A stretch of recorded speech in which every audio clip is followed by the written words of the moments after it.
अस्सलाम वालेकुम क्लास। आज हम करेंगे लैब 10 का पार्ट बी। पिछली लैब में हमने ये सीखा था ये कि डिजिटल एलिवेशन मॉडल बेसिकली होता क्या है, इसको हम डाउनलोड कैसे करते हैं और इसकी कुछ एप्लीकेशंस जिसमें एक वाटरशेड जनरेट करना, स्ट्रीम प्रोफाइल जनरेट करना। तो आज की लैब में हम इसका रिमेनिंग स्टेप्स करेंगे। तो पहले हमारे पास सबसे पहले जो हमें इस लैब में करेंगे वो है how to generate hill shade में। तो सबसे पहले तो इसको पहले हम जनरेट कर लेते हैं, उसके बाद इससे रिलेटेड आगे डिस्कशन करेंगे। तो क्लास एक चीज़ का अपना ख्याल रखना है कि जो प्रीवियस लैब में मैंने आपको डाटा दिया था वो था 30 मीटर रेजोल्यूशन का। 30 मीटर रेजोल्यूशन मींस कि उसका जो एक पिक्सल है वो 30 मीटर्स का है। इस लैब में मैं आपको दोबारा डाटा दूंगा, वो होगा 12.5 मीटर का। मैंने 12.5 मीटर की टाइल डाउनलोड कर ली थी, तो मैं आपसे इस लैब में शेयर करूंगा। तो जो ये हम एनालिसिस जितने भी हैं वो 12.5 मीटर पे करेंगे। और क्लास एक और चीज़ बतानी थी कि अगर आप में से कोई सीरियस है और वो जो हाइड्रोलॉजी मॉड्यूल है पिछली लैब में जो हमने रन किया था, अगर वो रन एक्चुअली में करना चाहता है तो वो मुझसे कांटेक्ट करे, मैं उसको 10.5 वर्जन JS का ईमेल कर दूंगा। तो अगर आपने जस्ट लैब ही परफॉर्म करनी है तो जिस तरह मैंने आपको गाइड किया था कि आप स्टेप्स को रन ज़रूर करें, लेकिन रिज़ल्ट तो आपके पास नहीं आएगा 10.7 के क्रैक में कुछ फॉल्ट की वजह से। तो आप सीधा रिज़ल्ट जो मैंने आपके साथ शेयर किया था वो रिज़ल्ट इंसर्ट कर दीजिएगा। तो लेकिन अगर आपने करना है तो आप मुझे टेक्स्ट करें, मैं आपको 10.5 वर्जन JS का मेल कर दूंगा। तो चलें सबसे पहले हम डाटा को इंसर्ट करते हैं। डाटा ये आपको प्रोवाइड कर दिया जाएगा। आपने प्रीवियस लैब का जो DEM है वो यूज़ नहीं करना, वो जस्ट आपको सिर्फ दिखाने के लिए था कि DEM बेसिकली होता है किस तरह, दिखता किस तरह। तो ऐड डाटा, इसको मैं एक मिनट कंफर्म कर लेता हूँ। डेस्कटॉप,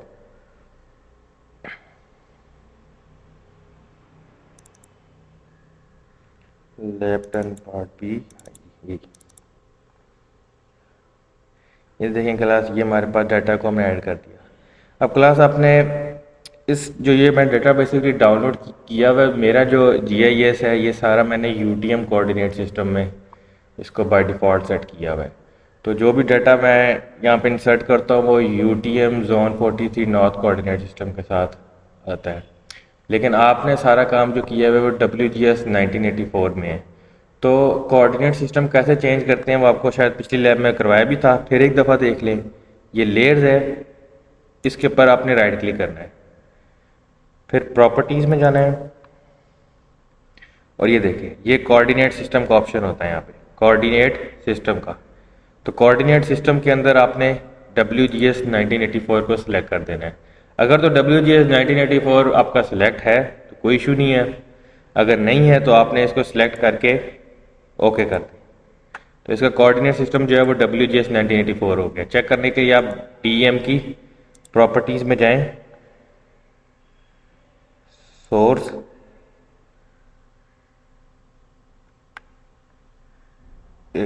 सॉरी, अच्छा चलें। कोऑर्डिनेट सिस्टम के बाद हम आगे करते हैं हिल शेड मैप को जनरेट करना। लेकिन इसके लिए सबसे पहले हम इसके अंदर इसका जो बेसिकली वाटरशेड का एरिया है वो एक्सट्रैक्ट कर लेते हैं।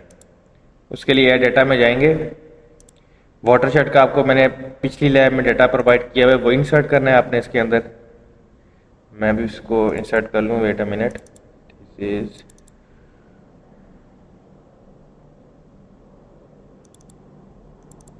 ये। अब अगला टूल जो हम करेंगे वो है एक्सट्रैक्ट बाय मास। क्लास जो अपने चीज़ का ख्याल रखना है कि ये पिछली लैब में भी इशू आ रहा था। आप एक मरतबा जो आपका ये बेसिकली जो एलिवेशन का डाटा है या डिजिटल एलिवेशन मॉडल है, ये आप डेस्कटॉप पे इसको सेव करके फिर इंसर्ट करें, फिर हो जाएगा। ये मैंने इसके साथ एक्सपेरिमेंट किया था, तो जब मैंने इसको ड्राइव में रखा था तो वो नहीं हो रहा था ऐड, लेकिन जब मैंने इसको डेस्कटॉप में सेव करके ऐड किया तो वो इंसर्ट हो गया था। तो आप भी इसके साथ ऐसे ही करें और इंशाल्लाह हो जाएगा ये। तो अभी इसके पर हम करते हैं सबसे पहले extract by mask. Extract by mask के लिए भी वही आपको जिसका कोई इशू आ रहा है तो वो इसको डेस्कटॉप पे सेव करे और हो जाएगा आपका। पिछली लैब में तो बेसिकली जियो रेफरेंसिंग की वजह से एक इशू आ रहा था कि दो लैब्स इकट्ठी एक जगह परफॉर्म हो रही थी, तो डोंट नो सम हाउ वो एरर क्यों आ रहा था। होना नहीं चाहिए वैसे, लेकिन इस लैब में इस तरह का कोई इशू नहीं होगा। तो हम करते हैं extract by mask. Extract by mask इसलिए कर रहा हूँ क्योंकि जो डिजिटल एलिवेशन मॉडल है ये हमारे पास रास्टर डाटा सेट है। ये देख रहे हैं इसकी वैल्यूज़ आ रही हैं, ये रास्टर डाटा सेट। जो बेसिकली वेक्टर डाटा होता है उसके हमेशा यहाँ पे बॉक्स शो हो रहा होगा, पॉइंट शो हो रहा होगा, लाइन शो हो रही होती है। रास्टर डाटा में हमारे पास यहाँ पे रेंजेस शो हो रही होती हैं, उसके बाद कलर बैंड शो हो रहे होते हैं।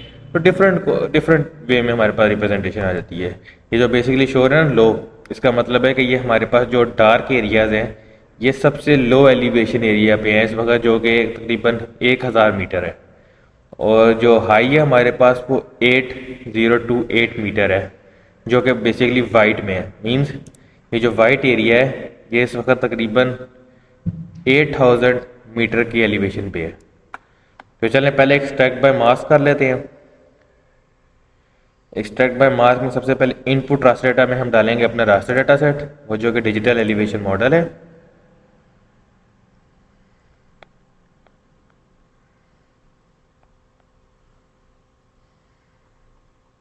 It will take some time. Digital elevation model basically काफ़ी हैवी डाटा होता है। अभी तो ये स्टडी एरिया बहुत कम है, स्टडी एरिया ज़्यादा हो तो ये काफ़ी स्लो भी हो सकता है। तो थोड़ा सा आपने इसका ख्याल रखना है कि अगर समटाइम अगर आपका पीसी हैंग हो जाए, सॉफ्टवेयर हैंग हो जाए, तो आपने इसको कुछ कर बस उधर ही लेफ्ट कर दें, नहीं तो ये होगा कि आपका प्रोजेक्ट वेस्ट हो जाएगा। तो क्लास एक और चीज़ का आपने ख्याल रखना है कि आपका जब भी मेजर स्टेप पूरा हो जाए आप ये प्रोजेक्ट लाजमी सेव किया करें, क्योंकि कुछ पता नहीं लगता कि आपका सिस्टम वीक होने की वजह से ये जीआईएस सम टाइम बंद हो जाता है, एरर जनरेट कर देता है। क्योंकि बहुत ज़्यादा लोड पड़ जाए ना, अगर आपका सिस्टम वीक है, रैम कम है, प्रोसेसर वीक है, तो ये एरर तब आते हैं।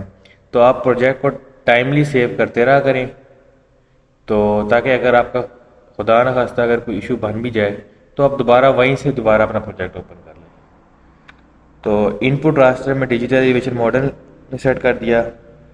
इनपुट रास्टर और फीचर मास्क डाटा में हम अपना वाटरशेड को ऐड करेंगे, यहाँ से आउटपुट देंगे। यहीं पे इसका बना लेते हैं, इसको दे देते हैं DEM वाटरशेड।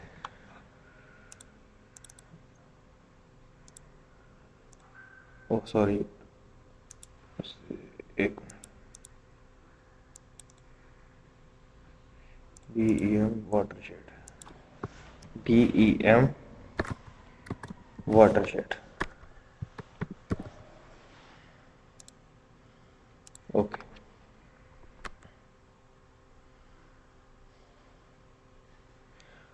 और क्लास जब आप लैब बनाएं तो आप कोशिश किया करें कि आप स्क्रीनशॉट इस पूरी विंडो का लिया करें, और एक इमेज एक पेज के ऊपर सिर्फ 2 स्क्रीनशॉट्स ऐड करें। आप इसको ना ड्रैग कर देते हैं तो कुछ विजिबल ही नहीं होता कि आपने बेसिकली किया क्या है, और बाज़ औक़ात इस टेबल ऑफ कंटेंट्स को यहाँ से क्रॉप कर देते हैं, तो वो फिर मुश्किल हो जाता है कि एनालाइज करना कि बेसिकली स्टेप में किया क्या है।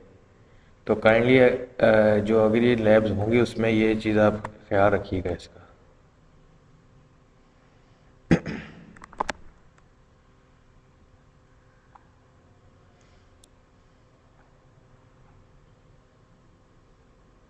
एक्सट्रैक्ट बाय मास्क हो गया, इसको मैं यहाँ से अनचेक करता हूँ। ये देखें, इसको बेशक यहाँ से आप रिमूव भी कर देते हैं, इसका ज़रूरत नहीं है, तो ये खामखा कंफ्यूज करेगा, इसको रिमूव कर देते हैं।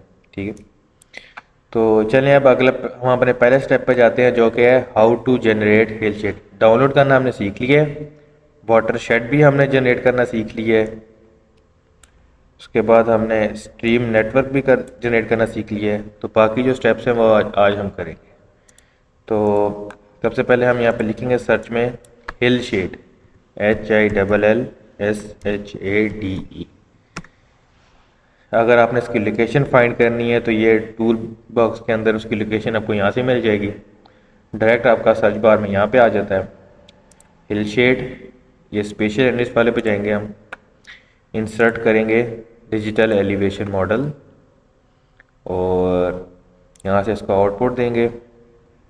बैक जाके यहाँ पे फोल्डर बना लेते हैं हिल शेड का।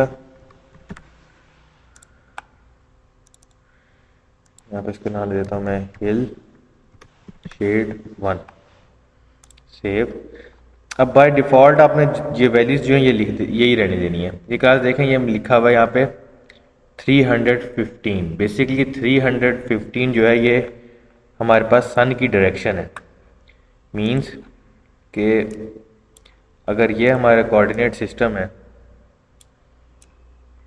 तो 315 मीन्स के सन जो है वो हमारा इस साइड की तरफ है, इस कोऑर्डिनेट में। मीन्स सन की रेस जो होंगी ना इस साइड पे आएगी। पहले इसका रिजल्ट देख लेते हैं, फिर इसको मज़ीद डिस्कस करेंगे। आउटपुट पार्ट ठीक हो गया, ओके। हिल शेड का बेसिकली मकसद ये होता है कि आपको ये टोपोग्राफी शो कराता है। आपको जिस तरह बिल्कुल माउंटेनियस टेरेन जो उस जगह की होगी ना वो आपको शो होगी। Digital elevation model basically elevation का डाटा है ना, इसके हर पिक्सल के अंदर उसकी एक वैल्यू होगी। तो उस वैल्यू को यूज़ करते हुए ये जीआईएस जो है ना ये कैलकुलेट करता है कि उस जगह पे मतलब किस तरह की रिप्रेजेंटेशन देनी है। अब ये देखें, अब ये रेजोल्यूशन इसकी यहीं तक है कि आपको यहाँ तक क्लियरिटी है। ज़्यादा जूम करेंगे तो देखें वो ब्लर होते जा रही है। तो ये 12.5 मीटर की इतनी ही बल्कि काफ़ी अच्छी रेजोल्यूशन है।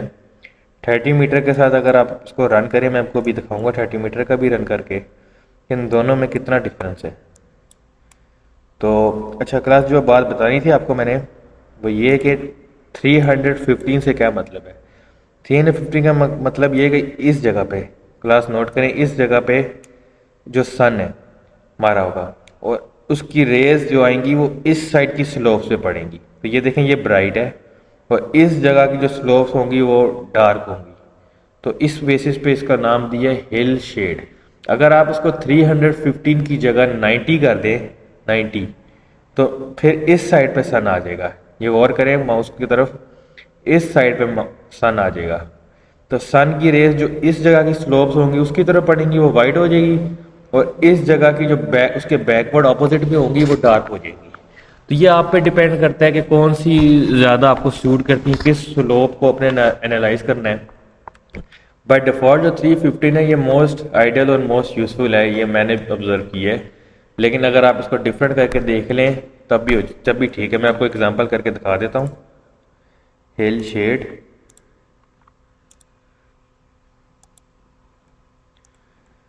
डिजिटल एलिवेशन मॉडल, आउटपुट इसको यहाँ पर देते हैं हिल 2, सेव। 315 की जगह इसको मैं कर देता हूँ 100 कर देता हूँ, ऑलमोस्ट 90 हो गया, ओके।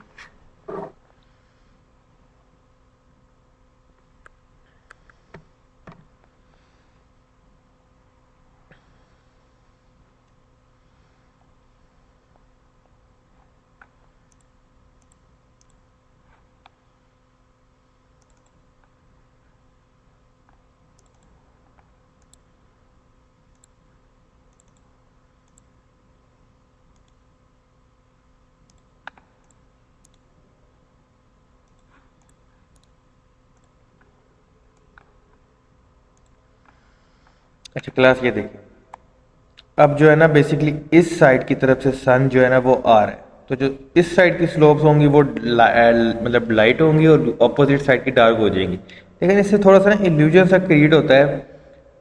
डोंट नो, ये मुझे लगता है शायद कि जिस तरह जो डाउनवर्ड एरियाज हैं वो अपवर्ड शो होने लग जाते हैं, अपवर्ड डाउनवर्ड शो होने लग जाते हैं। ये कोई रूल ऑफ थंब नहीं, जस्ट मेरी ऑब्जर्वेशन है। तो मैं प्रेफर हमेशा यही करता हूँ जो बाय डिफ़ॉल्ट है 315 वाला। तो अब मैं इसके अंदर क्लास आपको 30 मीटर का इंसर्ट करके दिखाता हूँ कि 30 मीटर का हम हिल शेड जनरेट करते हैं, देखते हैं इन दोनों की रेजोल्यूशन में फ़र्क कितना है। Let me check where did I put it. अब ये तकरीबन पूरी टाइल है, इसके ऊपर भी हम करके देख लेते हैं। तो ये डाटा है ये वाला, ये 30 मीटर। इसकी आपको ज़रूरत नहीं है, इस स्टेप की अगर आप करना चाहें तो कर सकते हैं, वरना इसकी इतनी ज़रूरत नहीं है। तो बाय डिफ़ॉल्ट ही रहने देते हैं।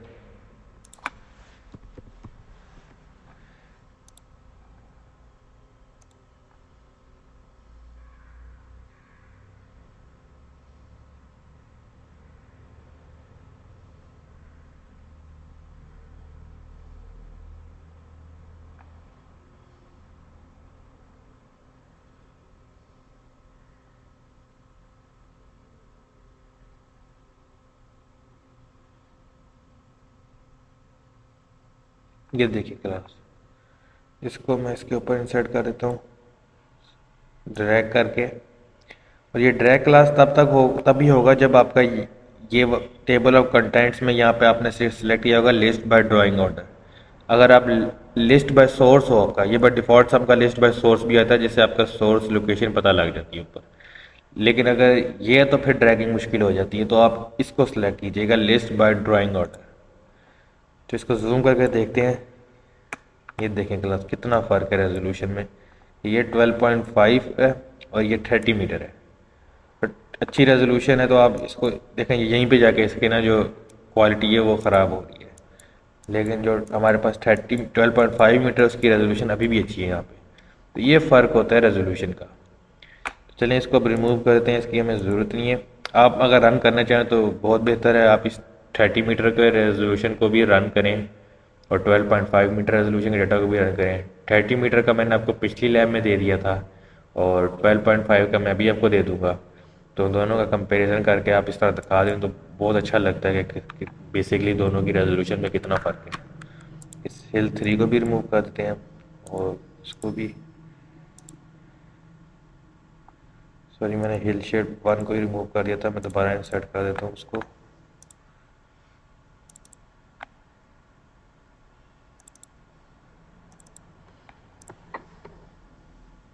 ये तो क्लास हिल शेड की समझ लग गई कि बेसिकली हिल शेड मैप होता क्या है। अब हम अगले स्टेप पर जाते हैं जो कि है स्लोप मैप।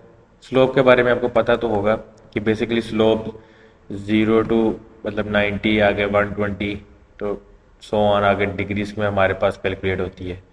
तो स्लोप मैप को भी हम इसमें जनरेट कर सकते हैं अपने डिफरेंट एनालिसिस के लिए। तो उसके लिए भी सेम सिंपल है, सर्च बार में जाएं आप, यहाँ पे स्लोप और ये रहा स्लोप स्पेशियल एनालिस्ट, इस पर सेलेक्ट करके यहाँ पे आपने डिजिटल एलिवेशन मॉडल को इनपुट देना है। हिलशेड मैप में भी हमने इनपुट डिजिटल एलिवेशन मॉडल दिया था, यहाँ भी डिजिटल एलिवेशन मॉडल इनपुट होगा हमारे पास। बस बाय डिफ़ॉल्ट जो भी आपने रहने देना है। यहाँ से हम आउटपुट रास्टर में इसकी लोकेशन असाइन करेंगे। बैक गए, स्लोप का फोल्डर बना लिया, स्लोप नेम दे दिया इसको, सेव, ओके।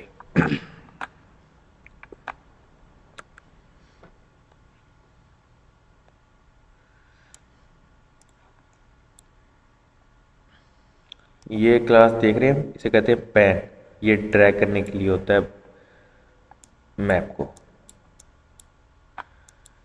ठीक, तो क्लास स्लोप में हमारे पास आ गया। ये देख रहे हैं जो ये हमारे पास बेसिकली जो ग्रीन कलर है यहाँ पे इमेज मैप में शो हो रहा है, ये रिप्रेजेंट कर रहा है 0 to 11 स्लोप को। इसी तरह ये आगे 11 to 18 और सो ऑन, ये जो हाई है रेड, ये 57 to 89 मीटर की स्लोप को रिप्रेजेंट कर रहा है। अब इसने इसकी कितनी ज़्यादा क्लासेस बना दी हैं, ये होती है क्लासेस, इसकी रास्टर डाटा की क्लासेस है, उसको क्लास में डिवाइड कर दिया है कि अगर हमारे स्टडी एरिया में 0 से 89 तक की स्लोप्स हैं तो उन स्लोप्स को इसने 1 2 3 4 5 6 7 8 9 क्लासेस में डिवाइड कर दिया। अगर आप चाहें तो इसको 9 के बजाय आप इसको 4 में भी रख सकते हैं, क्योंकि इतनी ज़्यादा वेरिएशन हमें चाहिए भी नहीं होती। तो वो करके देख लेते हैं इसको। स्लोप की प्रॉपर्टीज़ में गए, यहाँ पे होगा सिम्बोलॉजी, फिर क्लासिफाइड, और ये देखें क्लासेस 9 है, इसको हम चेंज कर देते हैं 5 में कर देते हैं। चलें, फिर क्लासेस के बाद ना आपने डिस्प्ले में जाना है। डिस्प्ले के अंदर ये ट्रांसपेरेंसी का एक ऑप्शन है, तो इसको आपने 50% कर दें। मीन्स कि आपकी जो लेयर है ये स्लोप वाली, ये 50% ट्रांसपेरेंट हो जाएगी। ट्रांसपेरेंट करने का मकसद ये कि जो इसके बैक में लेयर होगी ना, उसका इफेक्ट भी इसके अंदर ऐड हो जाएगा। आपको करके दिखाता हूँ, ये देखिए। उसको जैसे ही हमने यहाँ से 50% ट्रांसपेरेंट किया तो जो पीछे हिल शेड मैप है वो भी इस पर विजिबल हो गया। मैं हिल शेड मैप को रिमूव करता हूँ तो वो देखें, अब मैंने हिल शेड मैप डाला है तो हिल शेड मैप भी बैकग्राउंड में नज़र आ रहा है। तो ये काफ़ी अच्छा 3D व्यू इफेक्ट लेके आता है कि जो ये हिल शेड मैप में आपको पीछे से माउंटेनियस टेरेन शो हो रही है, और उसके ऊपर ये जो रेड कलर है ये हाई स्लोप एरियाज़ हैं, ये ग्रीन जो कि बेसिकली वैलीज़ हैं, ये हमारे पास लो स्लोपिंग एरियाज़ हैं, 0 to 15 डिग्री है। तो और क्लास इसके अंदर अगर आप चाहें ना अपनी मर्ज़ी से भी क्लासेस बना सकते हैं, जिस तरह मैंने आपको पिछली लैब में बताया था। उसके लिए भी प्रॉपर्टीज़ में गए, सिम्बोलॉजी में गए, सिम्बोलॉजी में आता है क्लासीफाई। तो ये देख रहे हैं ये क्लासेस हैं, मींस की जो अर्ली वैल्यूज है वो 0 है। मैं कहता हूँ 0 से पहली क्लास मेरी हो जाए 20, 20 के बाद 40, 40 के बाद 60, सॉरी 60, इसको 50 कर लेते हैं 50, और इसको कर लेते हैं 70, फिर 70 से 82। तो इसको अपने ओके कर देना है। तो देखें उसने अपनी क्लासेस जो चेंज कर दी हैं। अब मींस कि जो रेड कलर यहाँ पे शो हो रहा है वो 70 से 82 के स्लोप्स को रिप्रेजेंट कर रहा है, ऑरेंज कलर इससे रिप्रेजेंट कर रहा है। अभी जो कलर कॉम्बिनेशन ये भी आप चेंज कर सकते हैं। इसकी प्रॉपर्टीज़ में गए दोबारा, ये देखें ये कलर रैंप होता है। कलर रैंप आप ये सिलेक्ट कर दें। आपने पिछली लैब में क्वेश्चन भी आए थे कि सर जो आपने डाटा दिया था हमारा डाटा उससे डिफरेंट क्यों शो हो रहा है, या रिजल्ट डिफरेंट क्यों शो हो रही है। वो रिजल्ट जो होता है उसका वो रिजल्ट सेम ही होता है, सिर्फ और सिर्फ फ़र्क यहाँ पे आता है कि जो कलर कॉम्बिनेशन या कलर रैंप है वो बाय डिफ़ॉल्ट आपका कुछ और शो हो रहा होता है, और मैंने जो रन किया था उसमें कुछ और था। तो उससे फ़र्क कुछ नहीं पड़ता है एनालिसिस के ऊपर, सिर्फ रिप्रेजेंटेशन चेंज हो जाती है। तो ये अगर कलर रैंप चेक करके देख लेते हैं